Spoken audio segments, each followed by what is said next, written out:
ગુજરાત રાજ્યમાં સામાજિક રીતે નબળા વર્ગ માટે સરકાર દ્વારા અનેક કલ્યાણકારી યોજના અમલમાં મૂકવામાં આવી છે. જો ખાસ કરીને સામાજિક ન્યાય અને અધિકારિતા વિભાગ દ્વારા દિવ્યાંગો, વૃદ્ધ તથા નિરાધાર નાગરિકો માટે વિધવા સહાય યોજના ચલાવવામાં આવે છે. તેવી જ રીતે મહિલા અને બાળ વિકાસ વિભાગ દ્વારા વિધવા સહાય યોજના 2026 માટે શરૂ કરવામાં આવી હતી.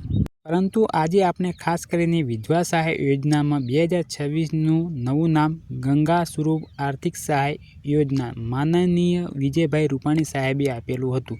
જે યોજના મહિલા અને બાળ વિકાસના વિભાગ દ્વારા અમલમાં મૂકવામાં આવી છે. આ યોજના મિત્રો હેઠળ નિરાધાર વિધવા બહેન આર્થિક સહાય આપી તેમનું સન્માનભેર જીવન માટે સહાય પૂરી પાડવામાં આવી હતી. મિત્રો, વિધવા સહાય યોજનાનો મુખ્ય હેતુ સામાજિક નિરાધાર વિધવા બહેનોને આર્થિક રીતે સશક્ત બનાવવાનો છે.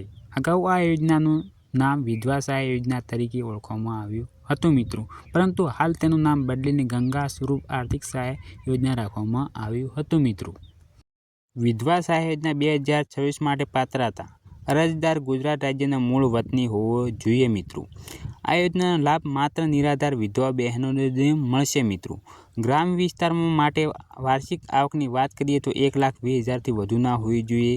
શહેરી વિસ્તાર માટે વાર્ષિક આવક 1,50,000 વધુ ના હોવી જોઈએ. મિત્રો, 18 વર્ષ કે તેથી વધુનું વાંચન વિધવા બહેનને મૃત્યુ પર્યંત સહાય મળી શકશે. મિત્રો, હવે વિધવા સહાય યોજનાનો લાભ લેવા માટે નીચે આધાર પુરાવા ફરજિયાત જોશે. મિત્રો, પતિનું મરણનો દાખલો તમારે જોશે, આધાર કાર્ડની નકલ જોશે, રેશન કાર્ડ, આવકનો અંગનો પ્રમાણપત્ર, વિધવા સહાય અંગેનો દાખલો, પુનર્લગ્ન ના કરે તલાટી શ્રીનો દાખલો, ઉંમરનો પુરાવો અને બેંક ખાતુંની નકલ તમારા માટે જોશે. મિત્રો, તો તમારે આ પૈસા ચાલુ થવા હોય વિધવા બહેન માટે.